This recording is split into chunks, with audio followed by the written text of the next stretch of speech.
നിങ്ങൾ എവിടെയും വിളിച്ചെടുത്തേ പോകാൻ പാടുള്ളൂ. വിളിച്ചെടുത്തേ പോകാൻ പാടുള്ളൂ. വിളിക്കാത്ത സ്ഥലത്ത് പോകാൻ പാടില്ല കേട്ടോ.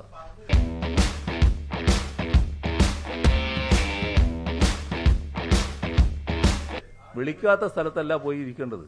അങ്ങനെ നിങ്ങൾ ഇരുന്നാൽ അദ്ദേഹത്തിന് ഏതെങ്കിലും തരത്തിലുള്ള സ്വപ്നം കാണുന്നതിനെ ഞാൻ തടയേണ്ടയാളല്ലോ. അല്ലെങ്കിൽ പിള്ളേച്ചൻ നുണ പറയുന്നേ നടുക്കത്ത് ഉണ്ണി പൊട്ടിപ്പോയെന്ന് പറഞ്ഞിട്ട് എന്നത്തെ പ്രശ്നം ഒരു പ്രത്യേക സ്വഭാവ. പെടക്കോഴി മുട്ടടാത്തതിന് പൂവൻകോഴിനെ വെള്ളത്തിൽ മുക്കി കൊല്ലുക, അണ്ണാനെ മരത്തിന്റെ മുകളിൽ എറിഞ്ഞു വീഴ്ത്തി ചുട്ടു തിന്നുക. നല്ലൊരു ഉദ്ഘാടന പ്രസംഗം കാഴ്ചവെച്ചതിന്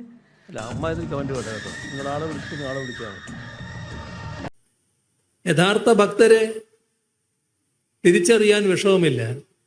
കല്ലും മുള്ളും കാലിക്കുത്ത കാണാൻ ചെന്ന ഹനുമാൻ ഓരോരോ രോമങ്ങൾ പറിച്ചറിയവേ ലക്ഷ്മണനോ തോർത്തില്ല, രാമനോ മുണ്ടില്ല. കാലിക്കുത്തം കാലിക്കുത്ത എന്ന ശരണം വിളിച്ചു. ഉയർന്ന പോളിംഗിനെ കുറിച്ച് ചോദിച്ച മാധ്യമപ്രവർത്തകരോട് ക്ഷോഭിച്ച് മുഖ്യമന്ത്രി പിണറായി വിജയൻ ഇന്നത്തെ കേരള അതെന്താ നാളെ കേരളമില്ലേ?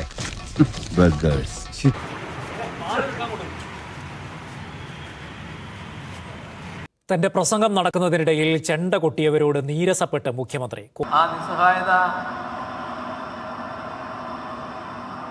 നിങ്ങളുടെ സമ്മേളനത്തിന്റെ ഭാഗമായുള്ള കുട്ടാണോ അല്ല വേറെയാണോ? അത് നിങ്ങളെന്തോ ശ്രദ്ധിക്കാൻ പാടില്ല എന്നുള്ള മട്ടില് നിങ്ങളുടെ കൂട്ടത്തിലുള്ള കുറച്ച് ആൾക്കാർ തന്നെ ചെണ്ടയെടുത്ത് കൊട്ടിക്കൊണ്ടിരിക്കുകയാണ്. വിദേശ ചികിത്സയുമായി ബന്ധപ്പെട്ട ചോദ്യത്തോട് ക്ഷോഭിച്ച മുഖ്യമന്ത്രി മറ്റുദ്ദേശത്തോടുള്ള ചോദ്യമാണെന്നും ആരോഗ്യ മേഖലയിൽ കേരളം കൈവരിച്ച നേട്ടങ്ങൾ കാണാതെ പോകരുതെന്നും മുഖ്യമന്ത്രി പറഞ്ഞു. ചികിത്സയുമായി ബന്ധപ്പെട്ട പ്രത്യേക കാര്യങ്ങൾക്കാണ്. നിങ്ങൾ കേരളത്തിന്റെ ആരോഗ്യ മേഖലയുടെ വികസനം കാണാത്തയാളാണോ? ആലപ്പുഴ മെഡിക്കൽ കോളേജിൽ ശസ്ത്രക്രിയക്കിടെ വയറ്റിൽ കത്രിക മറന്നുവെച്ച സംഭവത്തിൽ ഡോക്ടർ ഷാഹിദയ്ക്ക് വീഴ്ച പറ്റിയിട്ടില്ലെന്ന് അന്വേഷണ റിപ്പോർട്ട്. എന്തിനാണ് നിങ്ങളത് മറച്ചുവെക്കാൻ ശ്രമിക്കുന്നത്?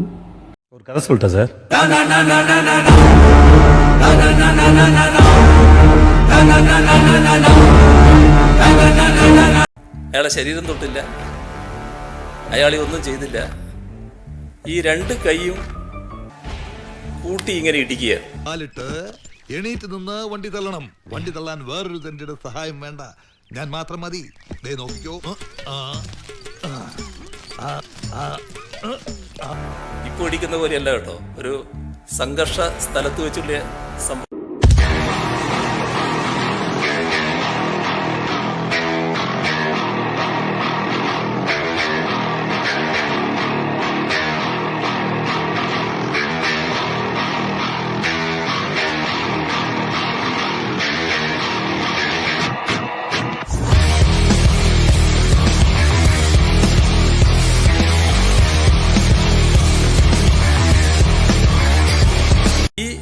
ഇടിയിൽ ഒരു വല്ലാത്ത ശബ്ദം ഉണ്ടാകുക. എന്നെ നേരെ ഇങ്ങനെ പിടിച്ചു. അയ്യോ വിജയ ഒന്നും ചെയ്യല്ലേ.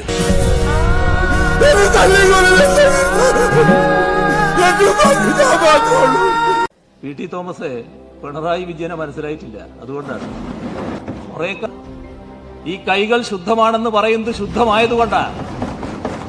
നിങ്ങളെ സംരക്ഷിക്കുന്നതിനായി ലൈഫ് ബോയ് കൊണ്ട് കൈ കഴുകൂ.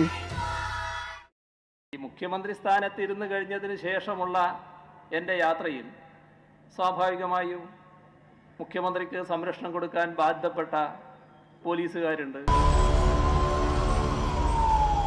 ഒരു കാലം ബ്രണ്ണൻ കോളേജിലെ പഠനം പൂർത്തിയാക്കി പുറത്തിറങ്ങിയ കാലം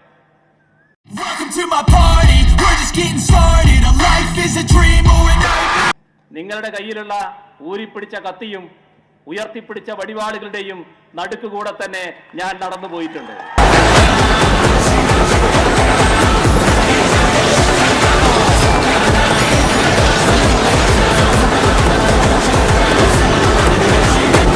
ആ ഗവൺമെന്റ് പറഞ്ഞു അങ്ങോട്ട് പോകാൻ പാടില്ല. ഞാനതനുസരിച്ചു. മുഖ്യമന്ത്രി അല്ലാത്ത പിണറായി വിജയനാണെങ്കിൽ ഇന്ദ്രചന്ദ്രന് എന്നെ തടയാനാകില്ല എന്നത് നിങ്ങൾ മനസ്സിലാക്കിക്കൊള്ളണം. നിങ്ങൾ എല്ലാവരും ശ്രദ്ധിച്ച കാര്യമാണ്, കേരളത്തിൻ്റെ ആവശ്യം വളരെ കൂടുതലാണ്. അത് വീട്ടിൽ പോയി ചോദിച്ചാൽ മതി. നീയാണല്ലോ കോടതി.